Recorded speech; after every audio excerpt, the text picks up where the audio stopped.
আপনি যদি জিমেল ব্যবহারকারী হন তবে হতে পারে এটি আপনার জন্য অতি জরুরি খবর, কেননা গুগলের ইতিহাসে ঘটে গেছে সবচেয়ে বড় ধরনের হ্যাকিংয়ের ঘটনা।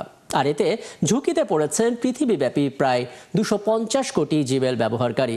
আর তথ্য ফাঁসের এই ঘটনা জিমেল ব্যবহারকারীদের ব্যক্তিগত তথ্য এবং গোপনীয়তার উপর গুরুতর প্রভাব ফেলতে পারে বলে জানিয়েছেন সাইবার নিরাপত্তা বিশ্লেষকরা। বিস্তারিত জুলিয়া তানহার প্রতিবেদনে।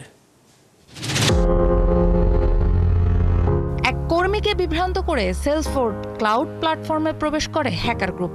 এরপর গোপনে তথ্য ভান্ডার থেকে বিপুল পরিমাণ ব্যবসায়িক নথি, বিভিন্ন প্রতিষ্ঠানের নাম ও গ্রাহকের তথ্য চুরি করে তারা।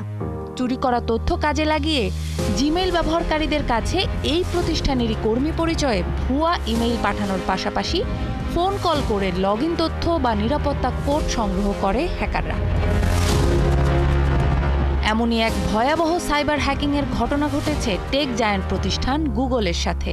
বলা হচ্ছে এটি গুগলের ইতিহাসে এখন পর্যন্ত সবচেয়ে বড় ধরনের তথ্য ফাঁসের ঘটনা, যেখানে ঝুঁকিতে পড়েছেন প্রায় 250 কোটি জিমেইল ব্যবহারকারী।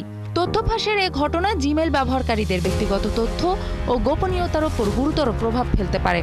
হ্যাকার গ্রুপ শাইনি হান্টার্স এই ভয়ঙ্কর ঘটনার সাথে জড়িত বলে জানিয়েছে আন্তর্জাতিক গণমাধ্যম দ্য ডেইলি মেইল।